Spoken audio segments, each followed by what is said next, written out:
Welcome back. It's time once again for book club, and Conrad Stump is back from the Springfield Greene County Library. Good to see you, Conrad. Yeah, great to see you. What have you brought us today? Oh my gosh, so many good things. Yeah, always from you. Yeah, so the first book is called Dear Memory by Victoria Chang. So it's from this publisher called Milkweed Editions. But they publish a lot of really great things. And so the last time I was here, I talked with Joy some about titles that were inspired by the library's Death and Dying series. Okay. And I feel like Dear Memory is a really great companion piece to those. Really? Yeah, because it kind of is this interesting examination of like memory and grief and kind of how the stories of our lives are shaped, kind of almost from the stories of like our ancestors' lives and what they leave behind. Oh, wow. Yeah. That's digging deep. I love that. I know, yeah. Well, and a lot of it focuses on the death of her mother. Okay. And luckily she was able to like interview her mom in depth before her death.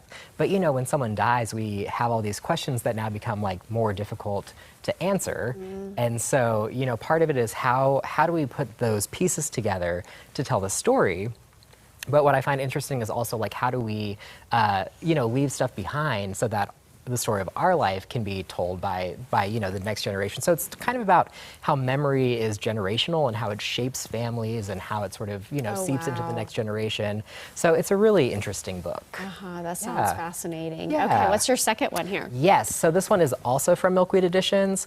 It's a poetry collection, and a lot of people think that they maybe don't like poetry because it seems so like opaque and difficult to understand. Yeah. But Ada Limon is one of those poets, kind of like Billy Collins, where like she's really wide read and popular because her tone is very like conversational and it's very accessible. It feels like, right, you're just sitting down with a friend and they're kind of telling you a story. So I feel like that kind of poetry is very that's the kind that I enjoy. Yeah. Yes. And so a lot of it is about sort of the things we carry, right? Like whether that's stuff that you have to learn to let go of, or things you have to learn to sort of accept about your life, or just sort of live with culturally, right? What do you carry with you through life? It's a little bit therapeutic then. Yes, yeah, and right, what do you also carry that helps you get through the tough times, right?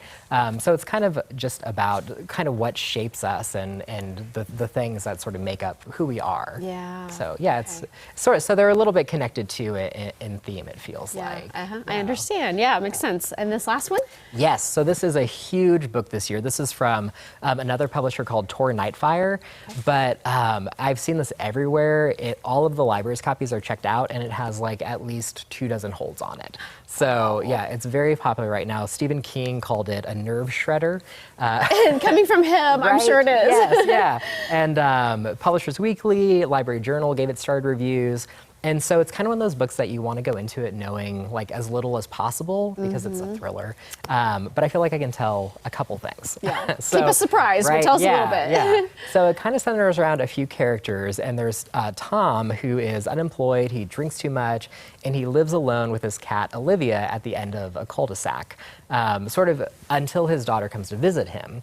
And meanwhile, this woman moves in across the street, and she's kind of searching for, you know, trying to solve the mystery of who kidnapped her sister when they were kids, and she thinks that Tom had something to do with it. Yes, but nothing in the book is what it seems. Okay. And so, you know, it's kind of like this unnerving, edge-of-your-seat fun time, but it also just keeps you kind of guessing and twisting and turning until like the last page. So it's like an exciting page turner of a book. Oh, I love it. Okay, we got about 30 seconds left. Yeah. Do you have anything going on at the library right now? Yeah, we have a few more programs going on in our Death and Dying series. So I think the last one wraps up on November 14th.